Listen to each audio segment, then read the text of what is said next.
Okay, I think we're going to go ahead and get started. Good evening, everyone. Thank you so much for joining us tonight.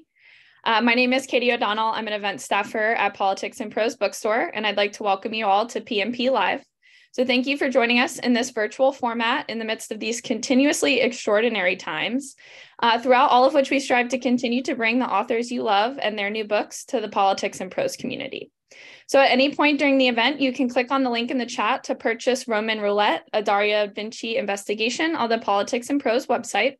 And I just want to go over a few technical items for tonight. So you can ask the author a question by clicking on the Q&A button, which can be found near the bottom of your screen. And while we'll try to get to everyone's questions, we do apologize in advance if we don't have time to address yours. And we also are providing closed captioning. So if you click on the CC link right next to the Q&A box at the bottom of your screen, you can turn on the closed captioning function. And finally, we want to thank you for being here with us today. We're so thankful to our family of loyal customers for continuing to keep our business and our spirits afloat. So it's my personal pleasure to introduce today's speakers.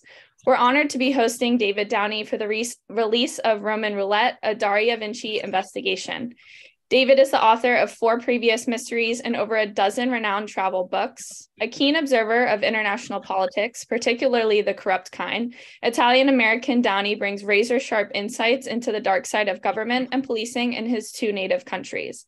Born in San Francisco, he now divides his time between France, Italy, and California with his wife, photographer Alison Harris. Downie will be in conversation tonight with Ed Aymar. Anthony Award-winning nominated Ed Aymar's most recent thriller, They're Gone, was published to rave reviews in Publishers Weekly, Kirkus, and was named one of the best books of the year by the South Florida Sun-Sentinel. His next novel, No Home for Killers, is coming out in 2023 from Thomas and Mercer. So please join me in welcoming tonight David Downie and Ed Aymar to PMP Live. Thank you, Katie. Thank you so much. And congratulations, David, on the publication of Roman Roulette. I had a chance, as you're aware, to read an arc of it. And I'm really excited to that it's coming out today and to join you and others in celebrating its release. Well, I thank you. I thank you for reading it and for endorsing it and for doing this interview. I just want to take the opportunity to thank Politics and Prose. I've done a number of live events there, and I love it. It's one of the great bookstores of the world, so it's always an honor. And then my last preparatory statement is I want to wish Daria Vinci happy birthday, because today is Daria Vinci's birthday. It's All Souls Day, and it happens to be my wife's birthday, Alison, and Daria isn't Alison, but she's based in part on Alison. So big hugs. She's in Paris now, so she couldn't be with me. That is awesome. Was that the publication date intentionally timed for that, or? Well, I could lie to you and say it was. I thought it was a great idea. So. The only better date would have been Halloween, because there's a creepy quality to the book, and the murder, or I should say the death, takes place in the catacombs. Yeah, what a terrific idea for a setting too. I've had the chance when I was young, so I don't remember very well, although I'm sure it hasn't changed that much, to visit the catacombs and go through them. And it's something that stuck with me. We went Eurorailing all around Europe, and the catacombs is really kind of the defining moment for me of that trip I took. We were in Paris or Rome? We were in Rome. Okay. They're very different in Paris. Setup. They're not really catacombs. They were excogitated 200 years ago as a kind of bizarre tourist attraction. Actually, Charles IX would hang out in them. He'd have his fête macabre. He was a very bizarre king. Well, everybody knows that, obviously, David. Yeah. They would if they had read my books on Paris. What, speaking of your books and this book in particular, would you like to start with reading? I could do that, sure. Very brief. And I think I'll start with the, I'll begin with the beginning. How's that? Got to get the other goggles. Okay.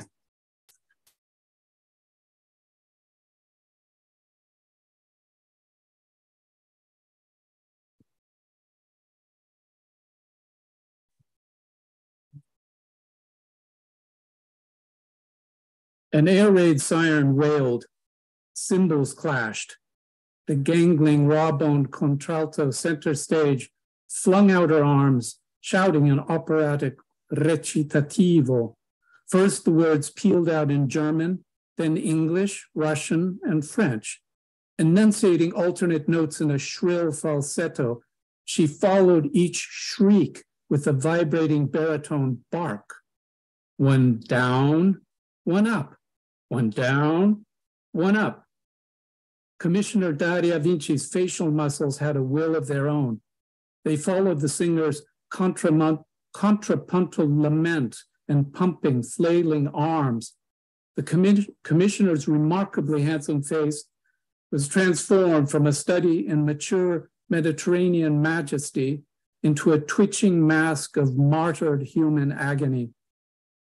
Daria could not recall the exact words Maestro Katzenbaum had used to describe his symphony for a brave new world.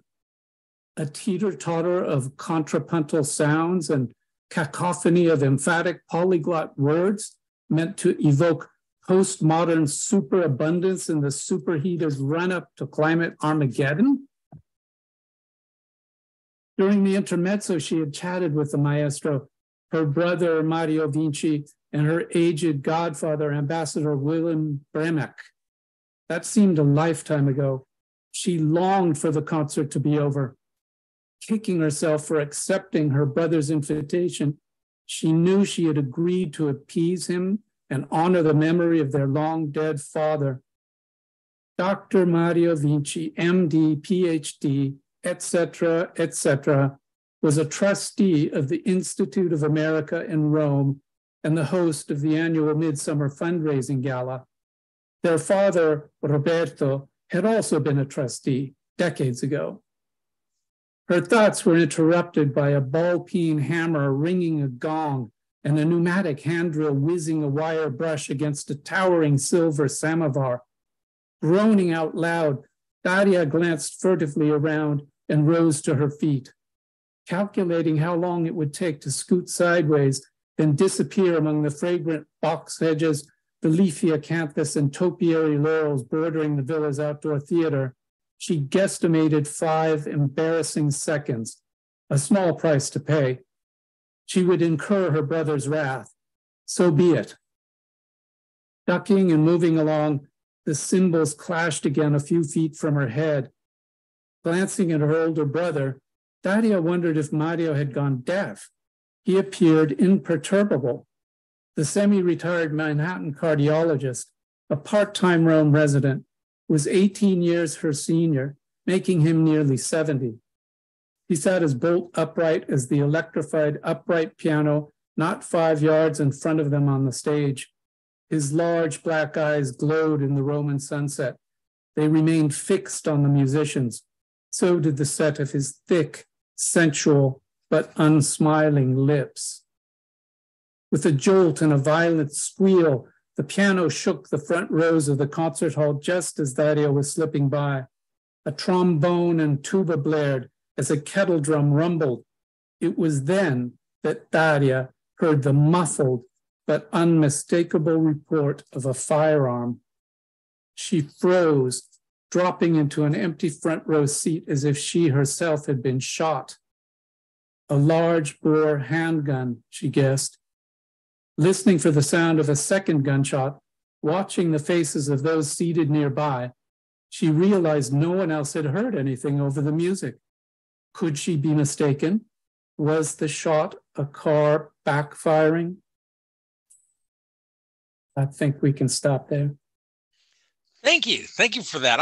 One question I had. So I said David prepared questions ahead of time, and I'm immediately going to go away from that because a question that came to mind that I had when I was reading it, and I wanted to ask is, there are these wonderful moments where you have.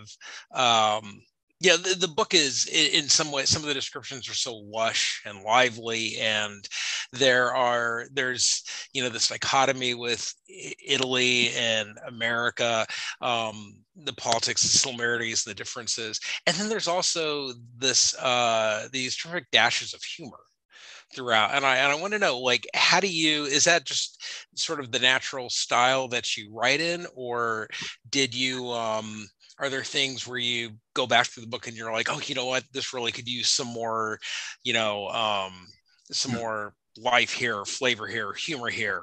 How does your process start with that? That's a good question. I'm not sure I have a process. It's just natural. I sit down and write.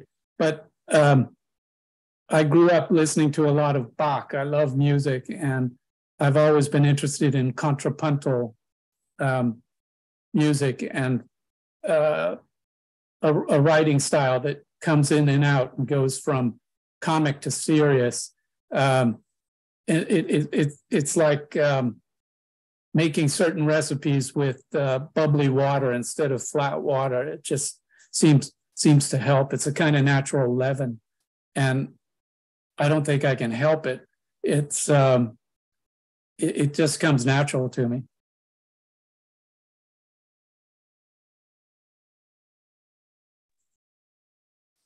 Sorry, I was muted. For listeners who are unaware, Bach was a classical composer, and then later was famously cited in the Sir Mix-a-Lot song "Baby Got Bach." That's it. Popular. So, going to my prepared questions, what was the driving concept behind Roman Roulette? I think there were probably two main ones. The first, you kind of hinted at, the juxtaposition of American culture and Italian culture, or specifically Roman. So we have this institute, that fictional, completely made up, Institute of America in Rome, with the very powerful American Cubas and their culture, and they've been there for over a century. And you have the reality of the city of Rome around them. And for example, the president of the Institute of America wants to kill all the wild cats that roam around. He hates the cats. And of course, if you've been to Rome, you remember there are cats all over the place. And people are very protective of the cats. So there's this weird thing of trying to change the city that you come into, or the culture, or you expect the culture that hosts you to somehow become like you. And I wanted to play around with that. The other thing was, I wanted to create with Daria Vinci a kind of avenger, police woman. She works for the Italian equivalent, and it's a very rough equivalent of the FBI. And it's called DIGOS, D-I-G-O-S. And it is pretty notoriously right-wing. And she is not. She's very quiet about her politics. She never discusses politics, but she is, in a way, policing this police force from the inside. And that occurs in both the books she's in so far, Red Riviera, where she and her aged godfather thwart a coup attempt.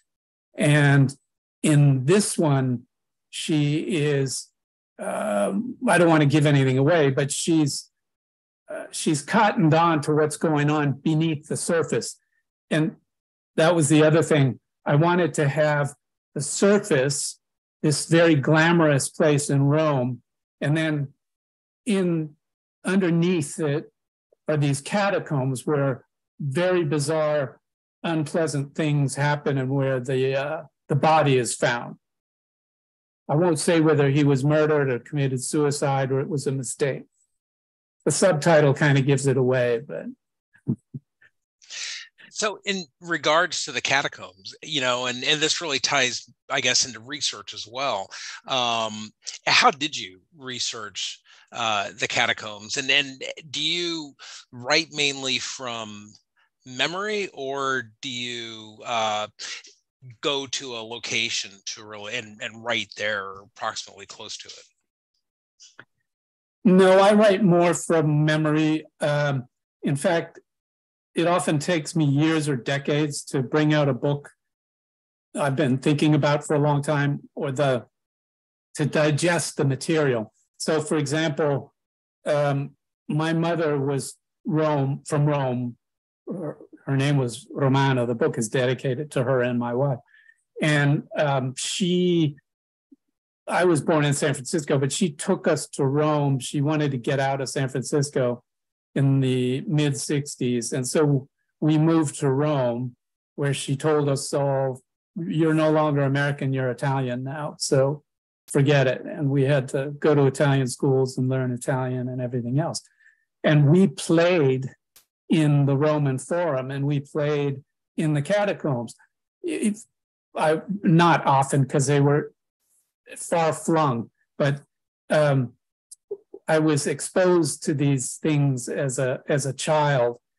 And Rome back in the mid-1960s was like the Wild West. I mean, I played in the abandoned gold mines here in the Sierra Nevada, and in Rome, you could just go into these ancient monuments. They weren't closed off the way they are today.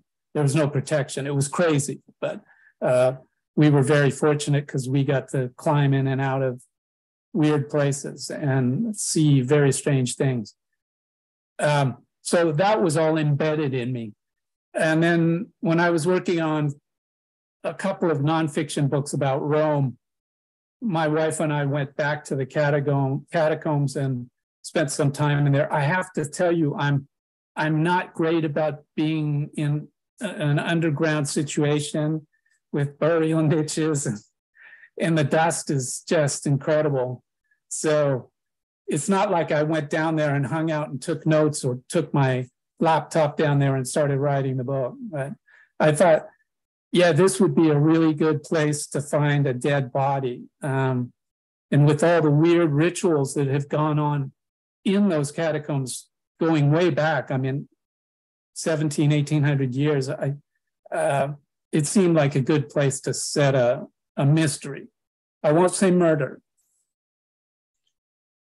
Yeah, I think it'd be hard to write there. The Wi-Fi is terrible. I think that's why it was considered a persecution. So you mentioned your protagonist for these two books and writing woman authority figure in what is a very right-wing organization. How is that? How do you are there things you do to really make sure that you've written her right? That's impossible to know. I mean, I think readers will judge that, but I'll say this. I call my wife the censor. She's the first reader, and she's really good. She's very severe. She shoots from the hip with 2 6-shooters. And so whatever I do has to go through the editorial phase with her before anything else happens. And I had some female friends read it, and I happen to have a great editor who is also a woman. My copy editor was a woman. So I hope they caught anything that I messed up by creating a female protagonist. I'll tell you one funny story. We have a good friend who's Roman, and she's lived in Paris for years and years. We see her in Paris usually. And when I told her a few years back that I was going to create Daria Vinci, she sort of was astonished, and she said, "Oh, but how are you going to write from the woman's point of view?" And I said, "Well, I don't know. Flaubert did it with Emma Bovary, and Tolstoy did it. And I mean, why not? And I don't have to be a murderer to write about murder, right? So I can imagine. And anyway, it's not written in the first person. It's sort of over her shoulder, right? And my friend says, but how will you describe the female orgasm? How can you describe what it's like to be penetrated?" And and I said, "Well, yeah, I don't think it's that kind of book. I'm not sure how many times I'm going to have to describe that." But she was very concerned. So I interrogated another woman friend of ours who's a French writer, and she was very earnest and explained to me all sorts of things about the female experience of sex, just in case I had to have a sex scene in the book.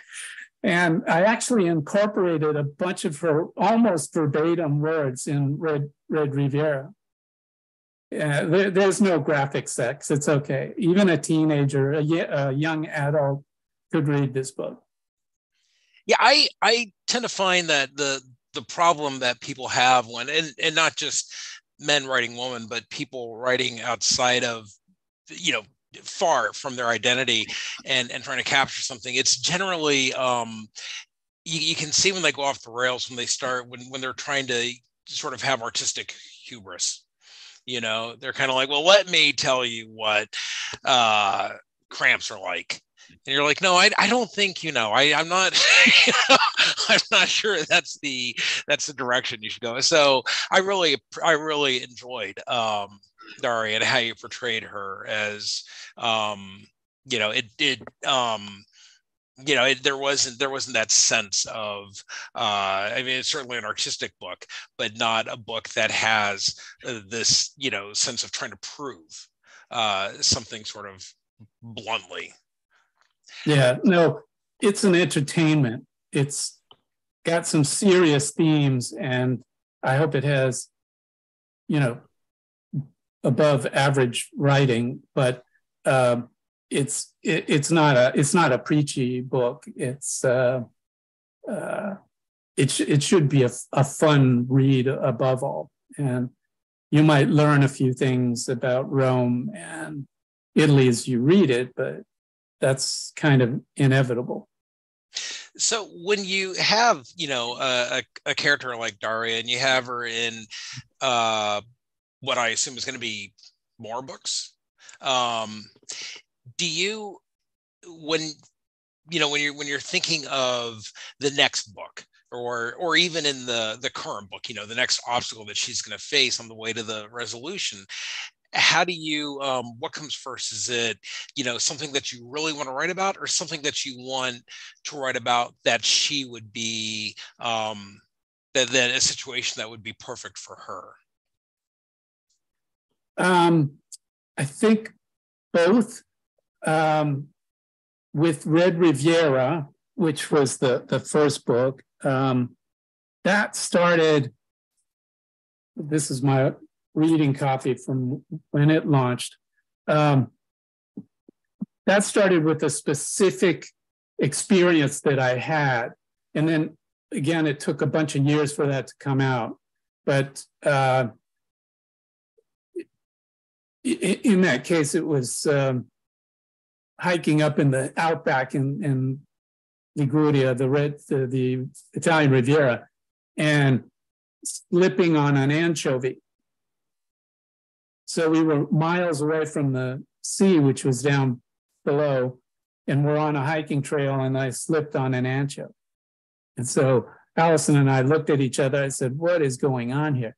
And there were these burned trees and bushes around. And then we looked out, and there was a seaplane diving down and getting water and coming around and dumping it on the wildfires, because it's just like California it's always burning over there. So that's how that started. That book started, and it ran in my head like a movie. It was in a matter of minutes or hours, the whole book played itself in my head, and it was just a question of trying to keep up with it. And then, of course, I had to work on it for months and months to turn it into a book.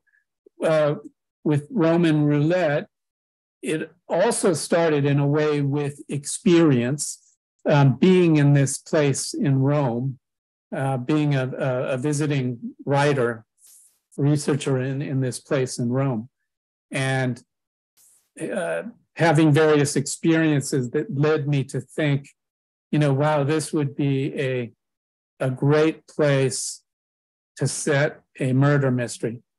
The other thing that's peculiar about Roman Roulette, as people will see when they read it, is the political angle. There is a lot of talk of an organization called, in Italian it's called Gladio. In English, it was called Stay Behind.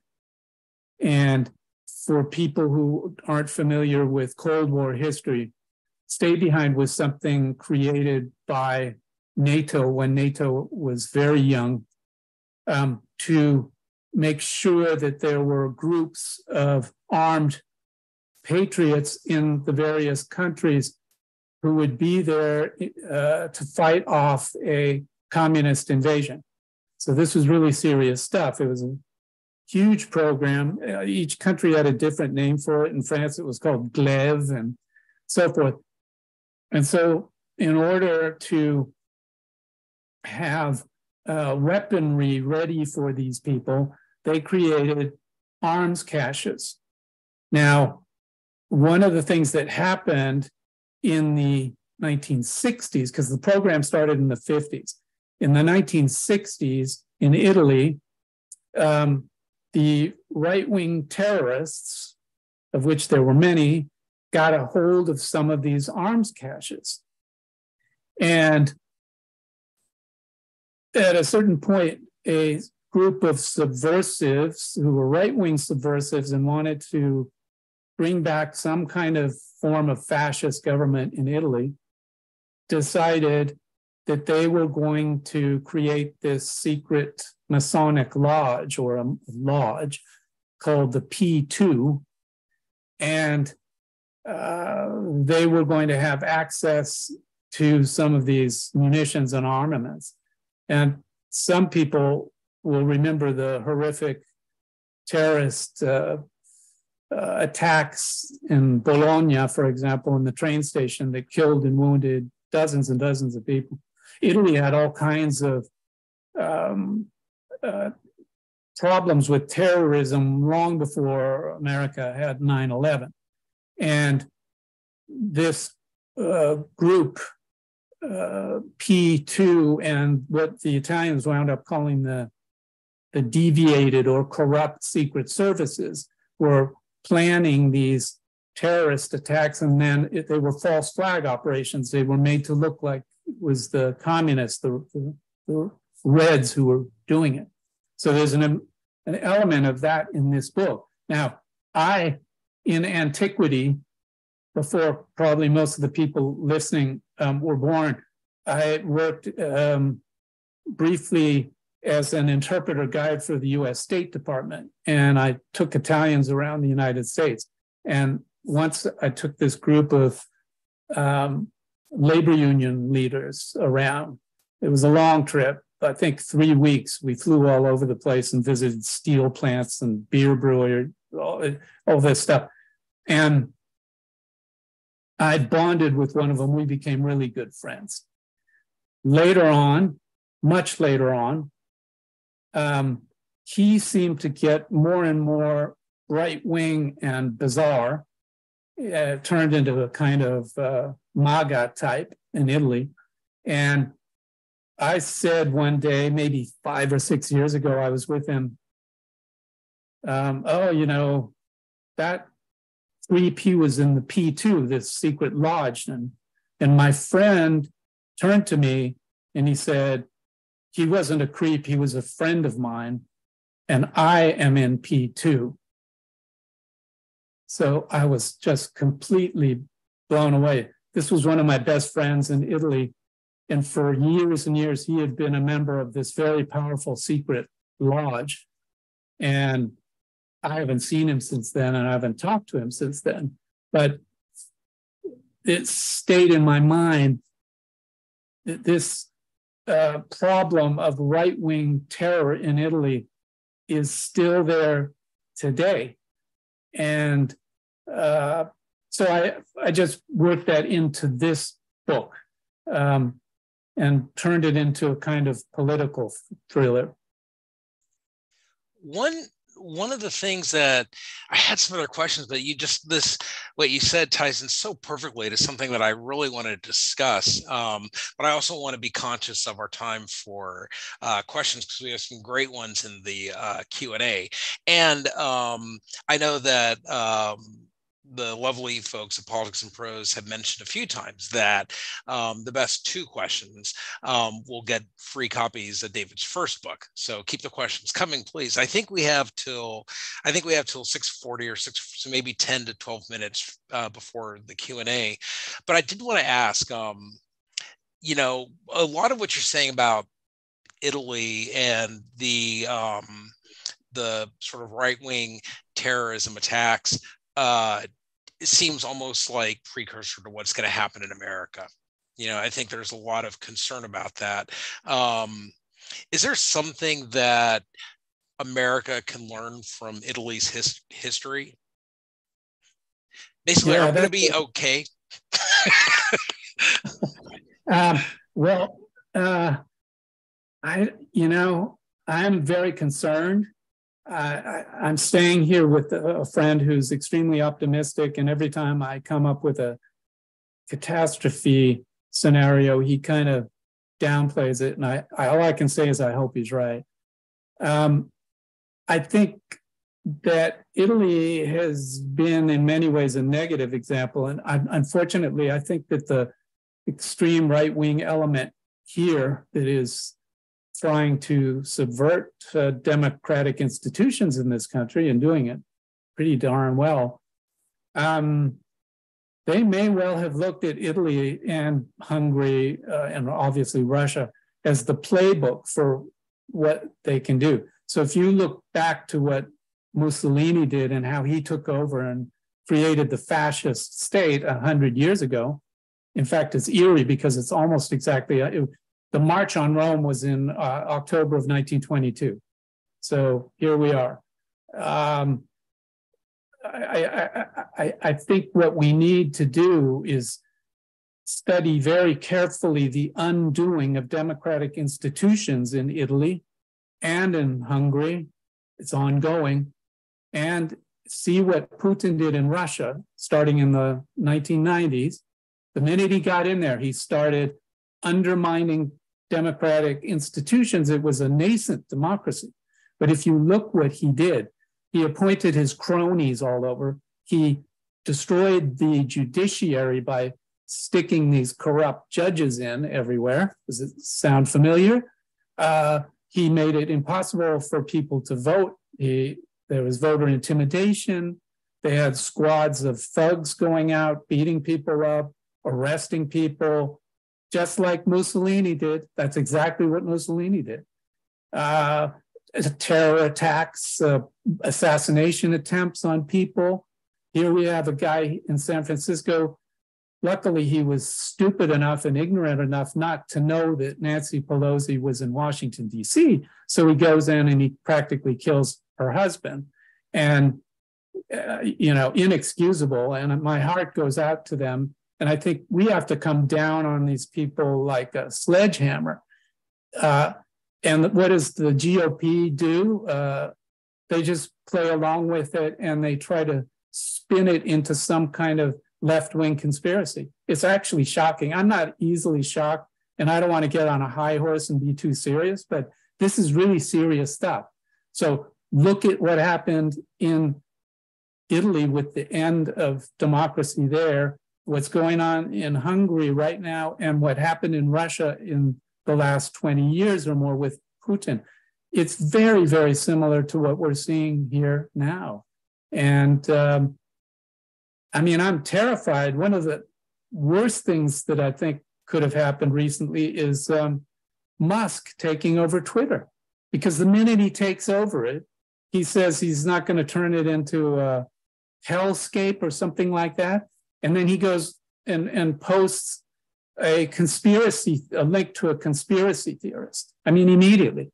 So there was an outcry and he removed it. He didn't apologize. He didn't explain. How can he explain? I don't know. I'm terrified. He's one of probably the richest man on earth right now. And now he's got Twitter and he's going to let these nutcases loose. I don't know. Very scary. I didn't want my book to be so topical. Yeah, there's, one of the questions I had to get back to your book. Is there, you talk about the institutions, the comparisons between culture. Is there a defining theme that has remained present in your fiction? Is it anchovies? Yeah, I think so, probably. Well, Daria loves focaccia, for one thing. And there's a scene in this book, too. But she doesn't get a lot of time to eat. She's a lot thinner than I am. So even though I would like to say I am Daria Vinci, like Flaubert said of Emma Bovary, Emma Bovary, c'est moi, is what he supposedly said. Jokes aside, I guess the abiding theme in everything I've ever written since I was a kid is anti-fascism. But again, not clobbering you over the head with it. It's I try to spin it in an entertaining way. But I think, I am the, I don't want to call myself a victim, but maybe the beneficiary of generational trauma, because my Italian family, my mother was born and grew up with fascism. She was made to march around. Her father, my grandfather, was tortured by the fascists. His life was completely ruined. They were both in the Italian resistance. They helped Spanish Republicans and they saved lots of Jews.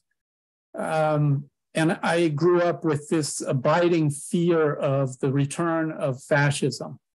So you can imagine my consternation when I learned that people in my own family, one of my brothers and nieces, nephews, are swallowing this stuff and part of the problem. So I don't know. Anti-fascism is definitely the underlying theme of everything I've ever written, fiction or nonfiction.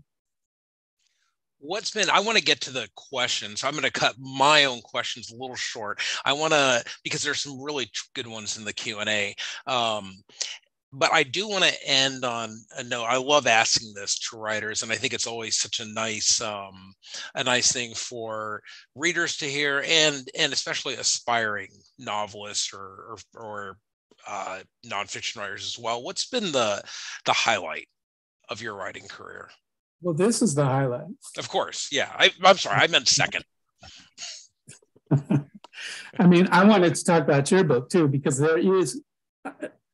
No, this is great. It's like asking a parent, which of their children, because people used to have lots of children. I'm the last of 6. So, who's your favorite child? Well, I guess the best thing you can say is the last one, the newest one, when it comes to books. I'm proud of Roman Roulette, and I'm very happy to be published by ASP, Allen Squire Publishing. They are small, but ambitious, and they're wonderful people, absolutely wonderful people, and they produce beautiful books. So I think, generally speaking, I always wanted to write novels. I got into nonfiction. I actually wrote my first novel was published I think almost 25 years ago at this point. It came out in French. It's set in Paris. But I think the transition from nonfiction to fiction has really been the thing that has made me happiest, because I always wanted to write fiction. It's not like I might never go back to nonfiction, but there's, I wanted to write novels, and I'm writing novels. Oh, that's great. Thank you. All right, I want to get to the questions. I will go through them, starting with, you are a well-known travel writer as well as a novelist. Can you talk a little bit about what inspired you to write fiction and how your process for each is the same or different? Well, I think I mentioned something about the process. I have this weird mind. I often see something and then it triggers a movie that runs in my head. And probably because I grew up watching tons of movies and television. And I loved mysteries and horror flicks and things like that. Alfred Hitchcock was, I think, is probably the most brilliant filmmaker ever. And so when I get an idea, when something strikes me, it turns itself into a movie and runs in my head. It's the weirdest thing. And I often can't stop it. You can ask my wife. It's like a form of madness. And the real challenge for me is getting from the movie playing in my head to paper or typewriter or whatever. I usually handwrite down a bunch of notes as fast as I can and capture what's going on as best as I can. And then I go back to it and flesh it out. And I also write while I'm walking. I'm a walkaholic and walk at least once and usually twice a day to try to keep the blubber off, and not very successfully, but anyway. And I have a little notebook with me, and as I walk along, I get the same kind of thing. The scenes start playing in my head, and I just take very rapid notes, sometimes just one word or two or three words. And then I come back home and I turn them into spaghetti sauce by adding stuff and stirring. With nonfiction, it's very different. Nonfiction, I get an idea for a book, and then I do tons of research. I way over research whatever it is I'm writing. And then after the process of often many months or maybe even a year of research, I sit down and start writing the book. So it's a very different process. I think I've answered the question, probably way too long an answer. No, not at all. A question from Renee Osborne.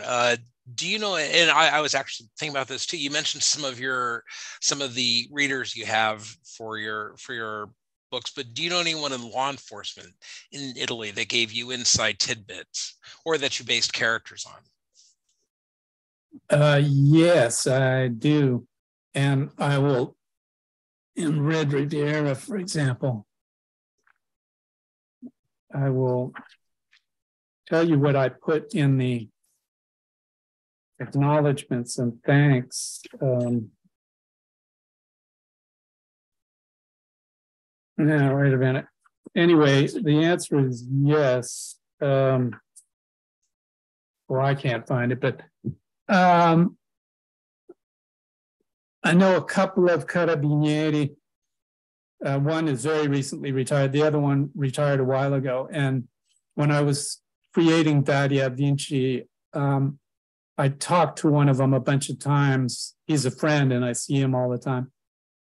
And he told me all kinds of very interesting things I had no idea were the case. I don't make a study of how the Italian police forces work, but I did after. And then I said, okay, I'm going to thank you in this novel. How would you like to be identified? And he said, oh, for God's sake, don't mention me. Don't thank me. I don't, the things I told you, no. It's like, they'll come and get me. And then he said something really interesting. He said, all of you writers, you get it all wrong. It's all wrong. Doesn't matter who. You're all wrong.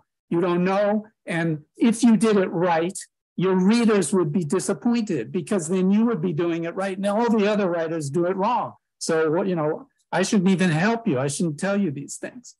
So, so I hope, Renee, that I've answered your question.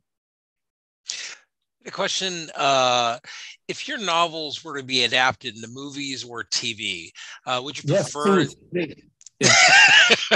would you prefer that they were in English as written, in Italian because of their location, or both English and Italian as characters would speak in real life? That's a great question. And if you work for Netflix, then please go ahead and proceed. I'd be happy to see it in either Italian or English. Well, I think English probably. I don't know how Italians would react to this book. The weird thing is that we have almost no Italian friends who have English as a second or third language. So as far as I know, no Italians have read either of these books. No, I take that back. One doctor friend read Rivera and loved it, a woman, by the way. She loved Daria.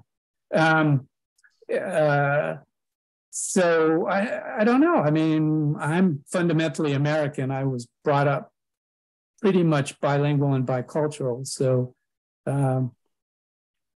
it's a good question. I'm not sure I have the answer, but as I say, either one would be great. Just put subtitle. And Daria, like me, is half American and half Italian. And so her mind clicks back and forth. In fact, in both books, there are people who think she's an American cop who's been sent over.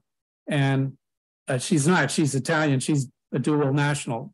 I'm a dual national, but French American for other reasons. And it's weird when you live in multiple cultures, and I live in 3 languages every day. So I never thought of that question, but that's a good question. What was, you touched on this a little bit, but question, what was one or two of the more surprising facts about the catacombs that you learned during your research, or that you'd like to share? You mentioned some of the, over the years, there have been all sorts of strange, troubling things happening in them. Well, look, early Christianity was one of the many mystic cults that grew out of the imperial period in Rome. And the Roman authorities were less efficient at stamping it out than they were at destroying the many other rival cults. So Christianity then turns into the state religion. It took centuries for that to happen. So the catacombs were used by the early Christians who were trying to escape persecution, because, you know, the Romans in the time of Christ and for the couple of centuries afterwards, they didn't like these mystery cults, or they wanted to be able to control them, and they were hostile to the Christians, as everyone knows. So they went down into these hollows or quarries and turned them into places of hiding where they could have their rituals. And I think that don't get me wrong, I'm not New Age or touchy-feely about, but there's a weird kind of feeling that you get in the catacombs, beyond the fact that you're underground and there's very little light. In some of them, there's more light than you would think, because it's often tufa and there are holes in the roof. And so it's like, as if someone opened a manhole covering a road and you were down the sewer, but you could see some light coming in. So it's a very creepy sensation. Otherwise, the hiding of weaponry in them, resistance fighters hiding in them and being sought by the Gestapo or killed. Not happy, joyful kinds of things. They're kind of ghoulish and creepy. Also, I didn't realize how many of these burial niches there were. And if you go into the catacombs, you see they look like couches or beds, and they're carved out of a live rock. And the Christians buried their dead in there. So, I mean, it changed at different times. We're talking about a very long period, right? But there are times when the dead bodies would be wrapped in a shroud and put into these niches.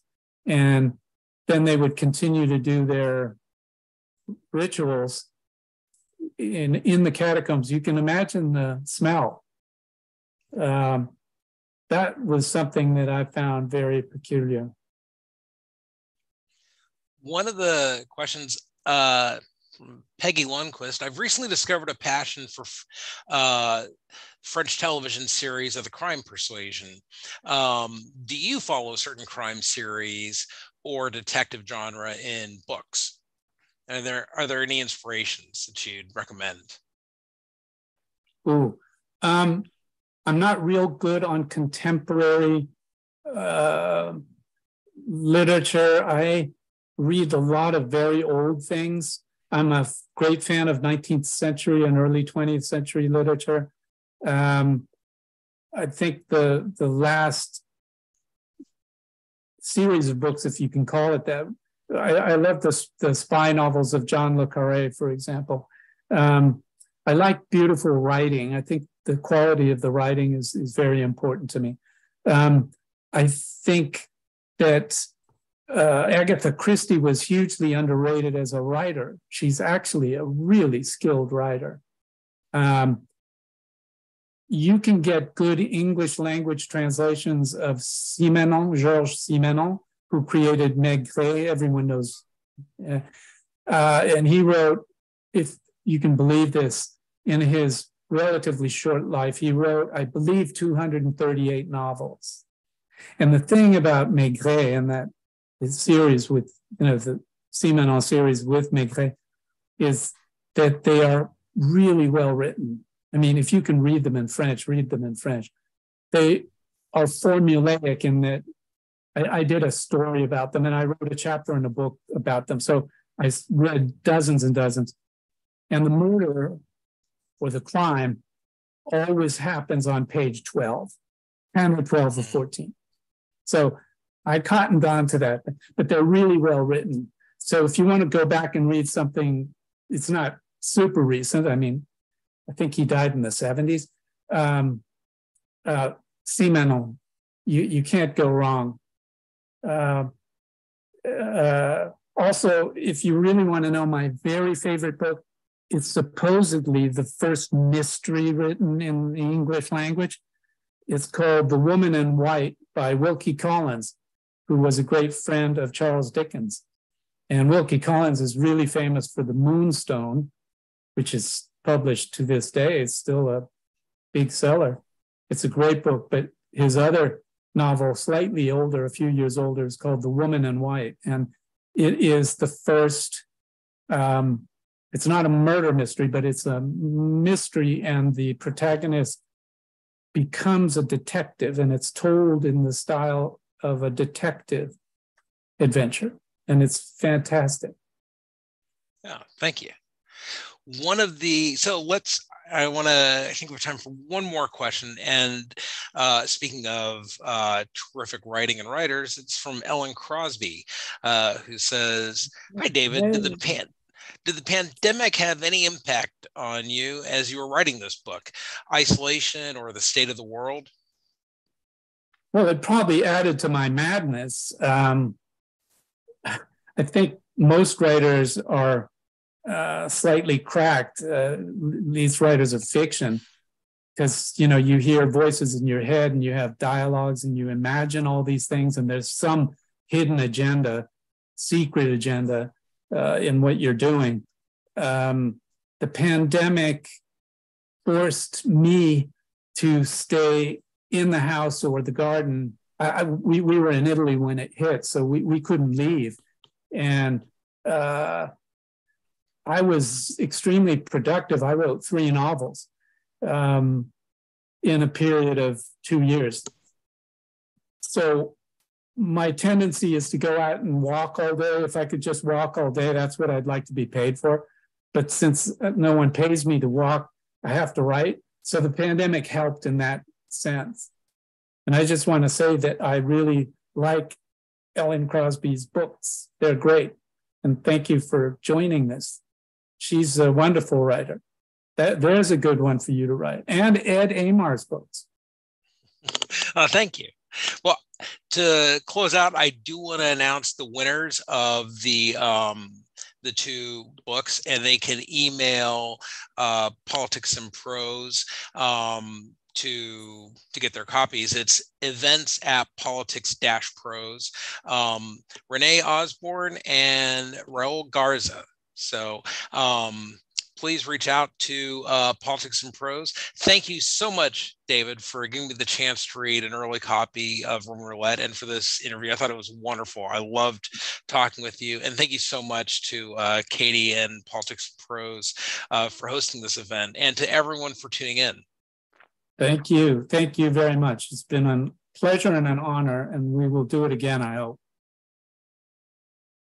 Thank you, everybody, so much for joining us tonight. And thank you so much, Ed and David, for your wonderful conversation, and congratulations on the release of your book. For everyone in attendance, we just want to say thank you, and your patronage is what enables us to bring to you programming such as this. And we cannot continue to do so and host these types of events without book sales to support them. So please support David Downie and PMP by using the link in the chat to purchase Roman Roulette, a Daria Vinci investigation. And you can check our website for the most current and updated event listings, as we have a great list for the rest of November to choose from. And we do hope to see you all again. And thank you so much for joining us today. Stay well read, everyone, and we'll see you next time.